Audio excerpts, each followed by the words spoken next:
Hey everyone, this is Queenie Clem with Queenie's Book Talk and Reviews. And today I have Erica Hale on my channel. Welcome, Erica. Hi, how are you guys doing today? Fine, how are you? I am great, thank you, for a rainy Saturday today. Oh, it's We- raining. Wow. Yeah, I'm in Nashville and it's pouring down rain. It's because it's a little Saturday. Oh, okay. Tell us a little about yourself. Um, my name is Erica Hale. Currently, like I said, currently living in Nashville with my husband. Um, I've been writing ever since I was a kid. I have about six novels out. I kind of stay in the genre of crime, mystery, thriller. The last book that I just did, Bow and Arrow, that's my first kind of step into paranormal. So I'm really excited about that. I've gotten some great reviews on it. So I'm currently writing the book 2 for Bow and Arrow 2. That's about it. I'm pretty straightforward, pretty boring. So yeah, just sit in the house and write. Okay, you say you write in crime and would you write in any other genre? Or have you thought about writing in any other genres? Oh, definitely, yes. A buddy of mine, we were talking about trying to step into, even fantasy, sci-fi. I'm not really too big in historical, um, but I could try it. Like I said, I really want to stretch my pen out and try to Mhm. do more things in 2020. Again, just trying to stretch my pen, just seeing where my imagination can take me. Okay. When did you first realize you wanted to be an author? I would say about 5 years ago. Like I said, I've always wrote. That was nothing foreign to me. My mom kind of pushed me into it. She was like, "I think you're pretty good. Just go ahead and try to do it." And my first book came out. I want to say 2014. Um, it was a book, just basically just a little crime thriller that I did. Again, got a couple good reviews on it, and just wanted to try to make a career out of it. Excuse me. Um, how long does it usually take you to write a book? With my schedule, I try to do it. It takes me about maybe 2-3 months to try to get everything the way I want it to be. So I'll Mhm. say about 2-3 months. What is your work schedule like when you're writing? Oh gosh. Currently, I am working customer service. I do have a 9 to 5, so Mhm. and I write better at night. So I'm a night person. So all night, lacking sleep. The 9 to 5 is basically the what's just getting the bills in. Mhm. My writing is my career. So trying to balance those are pretty hard, but when you love something, you'll make time for it. Yes, yes. Okay, let's talk about your six books. You want to tell us the title and maybe give us a little rundown on each one? Oh, not a problem. My first book that I wrote was called Tomahawk, and that is I believe that's 3 books.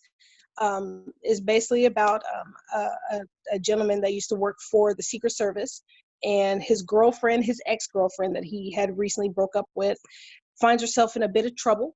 So him and his team basically has to go out and avenge the things that has happened to her, and come to find out it's some things that he had done in the past that kind of resurfaced that kind of put his ex-girlfriend Tanya in this position. Um, that is the first book. The second book, that is, oh gosh, that's so embarrassing. I can't even remember. And I kind of wrote them back to back to back. So that's the Tomahawk series, and it kind of, like I said, it kind of goes into the exploits of this gentleman who, like I said, is a ex-Secret Service, and all the kind of things that he has to get into. He's basically like working black ops within the United States. That's one series. The next series that I have is Invisible Empire. And that is basically about a young lady who is ex-TBI, that's Tennessee Bureau of Investigation, Mhm. obviously a branch of the FBI, and she got out and happened to get back in. That's probably one of my favorite series to do, and I'm writing part 2 to that also. I'm writing several books at a time. My mind is crazy like that, but uh, basically they are part of a stopping hate groups. within the United States. Out of this first book, it was a vigilante group of people that were killing cops that had killed unarmed Black people. So they basically have to go out and try to, and even though the characters are, the leads are Black, they have to find these, and they're assuming that they are African American people that are killing white policemen. So it's kind of a conflict of interest there, but they have to go out and try to take care of that. And the prequel to that, a book that I wrote called The 4th of July, which kind of again stems from that, of a young lady that moves into a town which is basically pretty much overrun by white supremacists, and she has to kind of fight her way through that, and with her son, and again writing parts of that. And then we step into Bow and Arrow, which is about, that's my latest book that came out in September. That is basically about a young lady who is able to speak to the dead and see ghosts. So she's kind of navigating that life of hearing things and hearing people's innermost thoughts, and falling in love and saving a best friend, and all the things that she has to go through with this gift slash curse that she has been born with and has been passed down through generation of all the women in her family. So yeah, so she has a lot of adventure going on with her life. Where do you get your information and ideas from? With Bow and Arrow, I think that was probably the easiest, since especially with paranormal, you can kind of do what you want to do. You can kind of make your own things up with it. With, I believe, with Invisible Empire, that was probably the most research and hardest one that I had to do. Going, reading things from the FBI, knowing that there's over, 960 hate groups in the United States right now, and trying to get all of those hate groups and try to bridge them into one sort of group, using, that white supremacist ideology. So again, that was probably the hardest. And with Tomahawk, just kind of a lot of I would say legal jargon was used with that one, but I would say Invisible Empire was probably the hardest with the research, and again with a lot of police procedures and things like that, a lot of reading, a lot of talking to different policemen that I know. So that was a little bit I would say harder, but informative. Okay. What do you do when you're not writing? Oh gosh. I like to read. I'm a big reader. I guess all authors say that. I'm a big reader. What else? I like to crochet. I know it sounds hokey, but I love to crochet. I'm making baby. If you saw my bed right now, I have like yarn everywhere. I'm making a baby blanket for a buddy of mine who's pregnant. So, and I have another blanket that I'm sending to a lady back in Washington. I have yarn. My husband says it looks like Michael's and Joanne's had a baby and it's blowing up in here. I got a quilt, a half-made quilt upstairs, so I sew also. So between writing and reading, I crochet and I quilt. I know. Okay. What do you think make a good story for a book? A great story, I think it's characters. All books in its own way has a certain formula anyway. You have a person who has a conflict. Can they cross that mountain? It's pretty much all kind of the same formula. Or boy meets girl, boy loses girl. It's just about the characters. Can you relate to the characters? Do they remind you of somebody? Do you find yourself in that position? I think if it's strong character driven and just people that I could fall in love with, or a villain that I could definitely hate, that's definitely a draw for me. That's what I love out of reading a book. Okay. How are your characters inspired?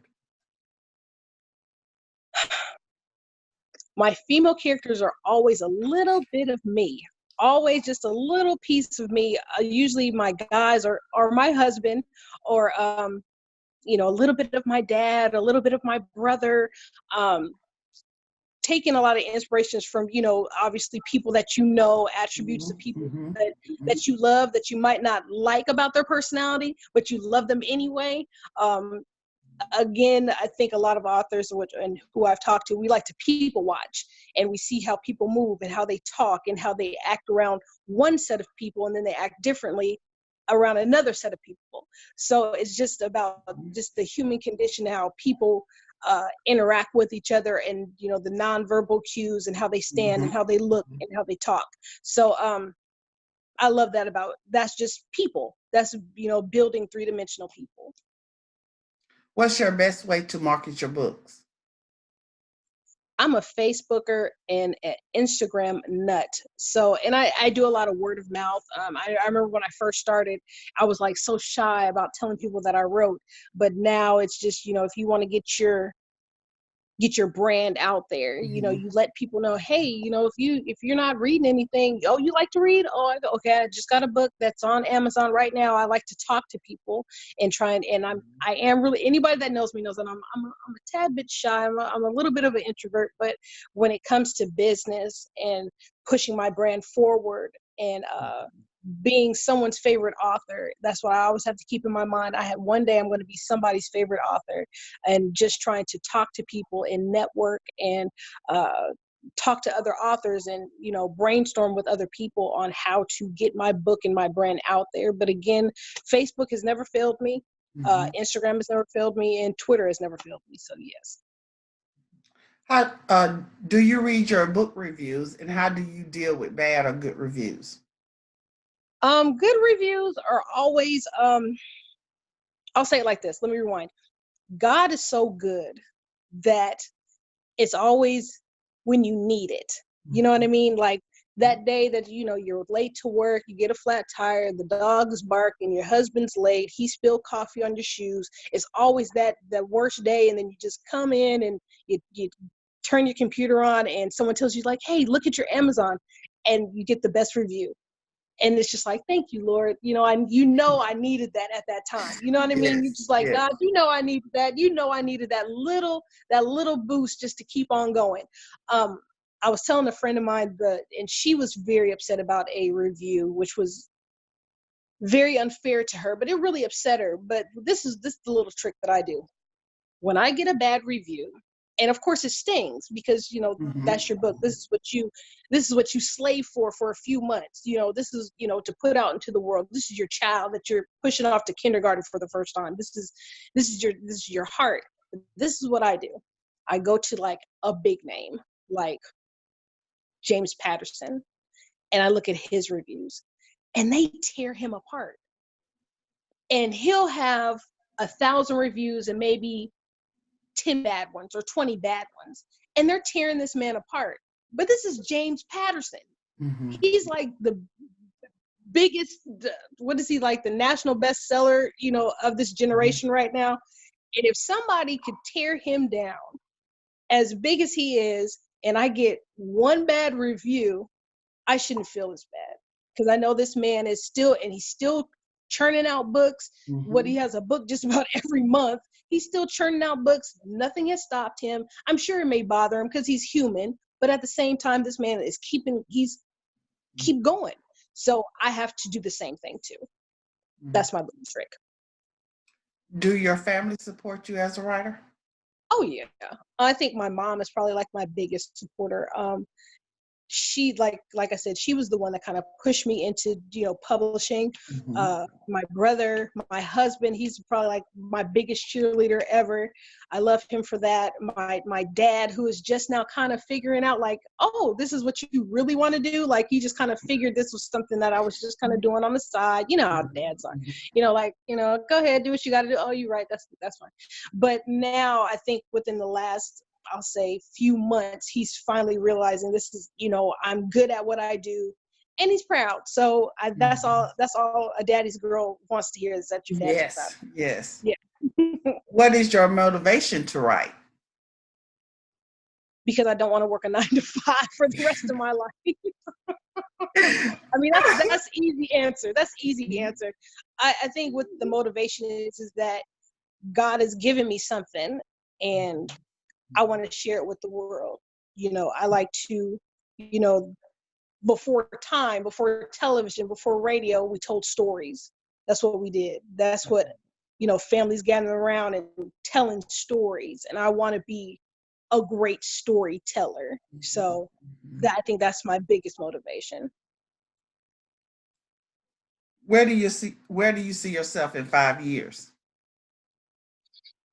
5 years, I would love to see myself not working 9 to 5, able to work solely on books. Like I was telling my mother the other day, I don't necessarily need to be rich and live in a mansion and live on a hill or anything like that. I would love to be comfortable and to be able to sell books full time. Again, I have everything that I need right now. I have a great family, a wonderful husband, a family I don't deserve, but a great support system. But if I could just write full time, that I would be tremendously blessed. Mm-hmm. What literary events do you have planned for this year? Right now, I just have a couple of interviews. Considering that this is just the beginning of the year, I would love to do some more. Shout out to Unique Griffin too, because she's working as my agent right now. She's setting up a lot of things for me. We're trying to get myself in the Walmarts and a couple of bookstores out here, but I will keep you posted on some events that will be coming around the pike soon. Okay. And how can readers get in touch with you? Oh, I'm on Facebook under Hale. That's Ehale. And also on Amazon under Erica Hale. Those are just like I said, I'm on Facebook all the time. Mm-hmm. You'll find me. I'm on there. Okay. Is there anything else you would like to add before we leave or close? First, I would like to say thank you. This is very humbling. Thank you for meeting with me today, Queenie. This is awesome. Thank you. Buy the book.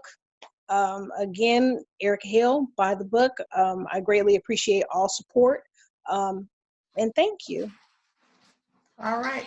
Thank you. Again, this is Queenie Clem with Queenie's Book Talk and Reviews. Happy reading. Bye, y'all. Bye.